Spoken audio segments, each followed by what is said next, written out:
Myalgic encephalomyelitis, also known as ME. Probably something you've never heard of before. This little known condition has took millions of lives hostage, including mine. My name is Amy Fisher and I was diagnosed with ME around 4.5 years ago.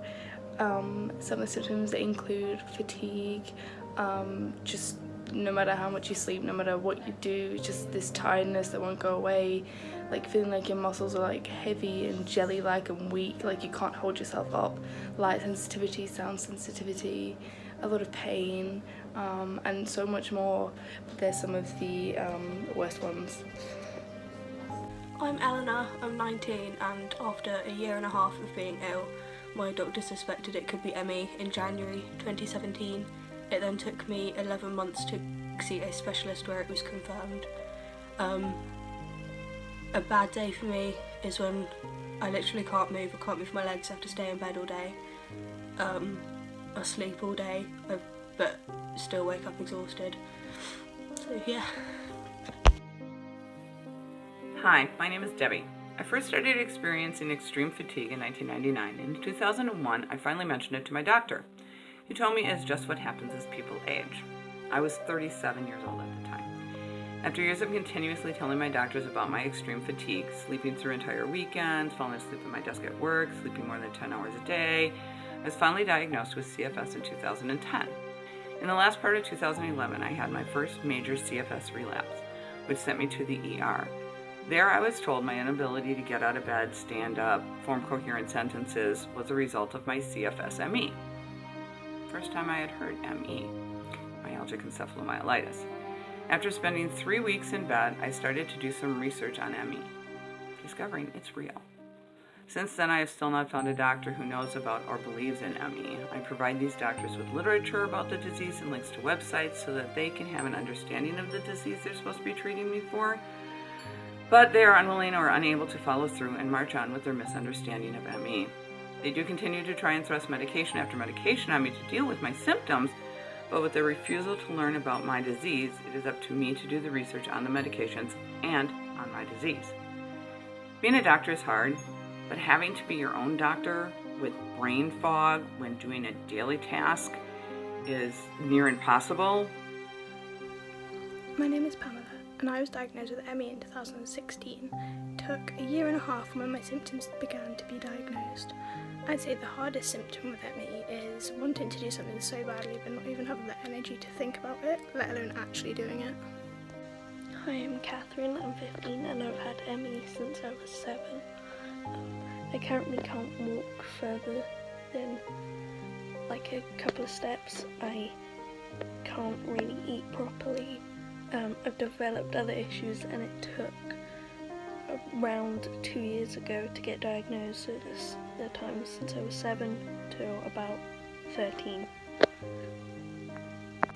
Hi, my name is Skylar and I'm 13 years old, and one of the diseases I have is chronic fatigue syndrome. It affects me every single day, and the littlest things like brushing my hair, brushing my teeth completely exhaust me.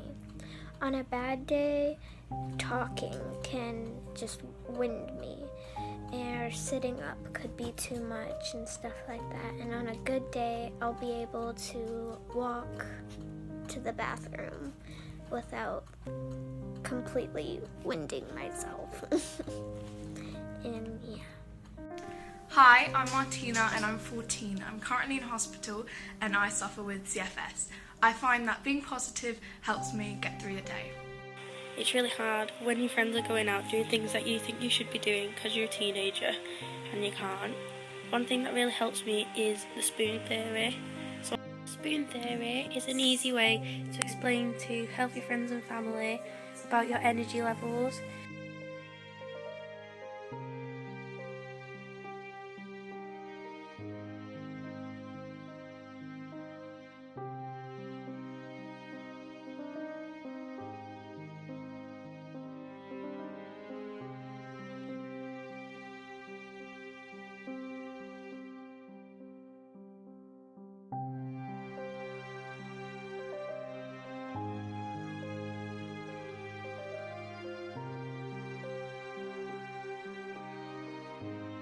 My name is Chloe. I am 18 years old and I have ME. I was formally diagnosed around 2 years ago. However, I have suffered mild symptoms since around the age of 8, which have lasted a couple of years. These have since returned since around the age of 14 years old and have lasted ever since. I struggle with post-exertional malaise from everyday tasks that are taken for granted, such as washing, dressing, and leaving the house for tiny periods of time. These can leave me housebound and sometimes bedbound depending on the circumstances, for days and sometimes weeks. I also have a functional weakness in my left arm, leaving me unable to use it, and I no longer have the ability to use fine motor skills.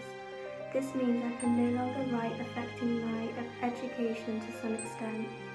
I struggle to grip things such as cutlery. This can be of difficulty when feeding myself. I have a permanent brain fog like there's wet cotton wool being stuffed into my mind. The exhaustion of this condition is toxic. It is so much more than the perceived tiredness. ME is so much more than just being